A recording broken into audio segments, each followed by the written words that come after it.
सध्याच्या डिजिटल युगात तंत्रज्ञानाचा वापर जेवढा सोपा झालाय तितकाच तो धोकादायकही ठरताना दिसतोय। विशेषतः आर्टिफिशियल इंटेलिजन्स म्हणजेच AI च्या माध्यमातून तयार करण्यात येणारे बनावट व्हिडिओ म्हणजेच डीप फेक आज समाजात प्रचंड संभ्रम निर्माण करतात। नीट पेपर फुटीच्या मुद्द्यावरून दिल्लीत विद्यार्थ्यांचं आणि हजारो तरुणांचं केंद्रीय शिक्षण मंत्र्यांच्या राजीनाम्यासाठी आंदोलन सुरू होतं। या आंदोलनादरम्यान या विद्यार्थ्यांवर लाठीचार्ज करण्यात आला। दरम्यान सोशल मीडियावर यावेळी एक धक्कादायक व्हिडिओ व्हायरल झाला। या व्हिडिओमध्ये दिल्ली पोलिसांचे DCP सुमित झा हे विद्यार्थ्यांवरील कारवाई आणि दबावाला कंटाळून आपल्या पदाचा राजीनामा देत असल्याचा दावा करण्यात आला होता। हा व्हिडिओ AI च्या माध्यमातून बनवण्यात आला होता। काँग्रेसचे ज्येष्ठ नेते आणि आमदार भाई जगताप हे सध्या याच व्हिडिओमुळे अडचणीत सापडले। दिल्लीतील नीट पेपर फुटी प्रकरणी विद्यार्थ्यांचं आंदोलन सुरू असताना या एका वरिष्ठ अधिकाऱ्याचा बनावट व्हिडिओ सोशल मीडियावर शेअर करणं भाई जगताप यांना चांगलंच महागात पडलंय। या प्रकरणी महाराष्ट्र सायबर पोलिसांनी थेट काँग्रेस नेते भाई जगताप यांच्या विरोधात गुन्हा दाखल केल्याने राजकीय वातावरणात एकच खळबळ उडाली असून विरोधक आणि सत्ताधाऱ्यांमध्ये जुंपल्याचं पाहायला मिळतंय। नेमकं काय घडलंय समजून घेऊया या व्हिडिओच्या माध्यमातून। नमस्कार, मी संचारी आकेरकर आणि आपण पाहताय टाइम महाराष्ट्र। 30 जुलै रोजी भाई जगताप यांच्या @भाईजगताप1 या अधिकृत X हँडल वरून एक व्हिडिओ पोस्ट करण्यात आला। या व्हिडिओमध्ये दिल्ली पोलिसांचे DCP सुमित झा हे विद्यार्थ्यांवरील कारवाईला कंटाळून आणि सरकारकडून येणाऱ्या दबावाला विरोध करत आपल्या पदाचा राजीनामा देत असल्याचा दावा करण्यात आला होता। मला विद्यार्थ्यांविरोधात खोटं बोलायला लावलं जात आहे असं या व्हिडिओत दाखवण्यात आलं होतं। हा व्हिडिओ सोशल मीडियावर वेगाने व्हायरल झाला। मात्र 31 जुलै रोजी भाजपकडून यावर तीव्र आक्षेप घेण्यात आला आणि व्हिडिओ हटवण्याची मागणी झाली। भाजप सोशल मीडिया सह संयोजक निखिल भामरे यांनी या प्रकरणी सायबर पोलिसांत तक्रार दाखल केली। पडताळणीअंती हा व्हिडिओ पूर्णपणे बनावट आणि AI जनरेटेड असल्याचं स्पष्ट झालं। एका जबाबदार आणि वरिष्ठ नेत्याच्या हँडलवरून असा बनावट व्हिडिओ शेअर झाल्यामुळे सायबर पोलिसांनी या प्रकरणाची गंभीर दखल घेतली आणि भाई जगताप यांच्या विरोधात थेट FIR नोंदवला।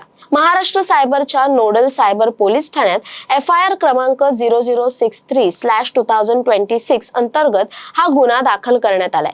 भाई जगताप यांच्यावर भारतीय न्याय संहितेमधील कलम 353(2) आणि माहिती तंत्रज्ञान कायद्यातील IT ऍक्ट विविध गंभीर कलमांनुसार कारवाई करण्यात आली आहे। ज्येष्ठ राजकीय नेते असल्यामुळे त्यांच्या कृत्यामुळे समाजात संभ्रम निर्माण होणं, जनतेची दिशाभूल होणं आणि सार्वजनिक शांतता धोक्यात येणं या मुद्द्यांवर पोलिसांनी भर दिलाय। पोलीस आता या प्रकरणाचा सखोल तपास करत असून हा व्हिडिओ नेमका कोणी तयार केला, भाई जगताप यांच्या टीम कडून की स्वतः त्यांच्याकडून हा पोस्ट झाला, या सर्व बाबींची चौकशी सुरू आहे। यामुळे भाई जगताप यांच्यावर अटकेची किंवा कायदेशीर कारवाईची टांगती तलवार निर्माण झाली आहे। त्यांची राजकीय अडचण आता प्रचंड वाढली आहे। या प्रकरणातील सर्वात महत्त्वाची गोष्ट म्हणजे ज्या मूळ व्हिडिओचा वापर करून हा डीप फेक तयार करण्यात आला तो 23 जुलै 2026 रोजी दिल्ली पोलिसांनी जारी केला होता। त्या मूळ व्हिडिओत DCP सुमित झा आंदोलनकर्त्यांना इशारा देत होते की पाकिस्तानातील 400हून अधिक सोशल मीडिया हँडल्स भारतीय तरुणांची दिशाभूल करण्यासाठी अफवा पसरवत आहेत।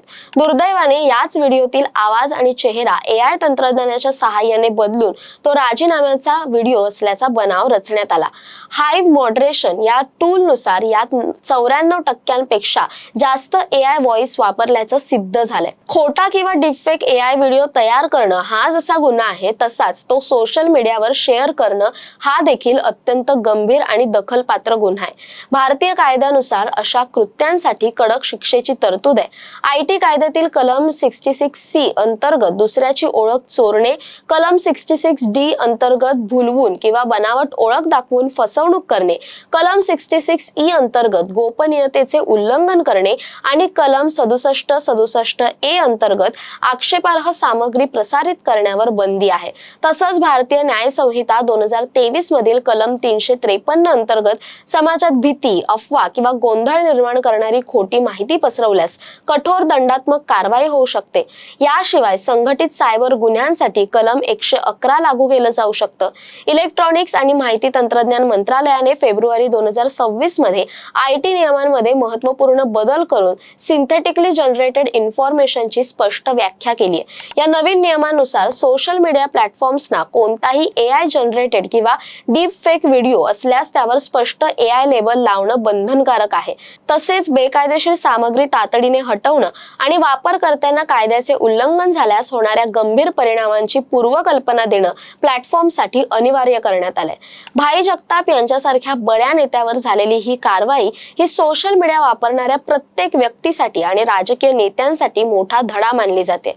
डिजिटल युगात कोणतीही माहिती किंवा व्हिडिओ खात्री केल्याशिवाय शेअर करणं किती अंगलट येऊ शकतं हेच या घटनेवरून दिसून येतं.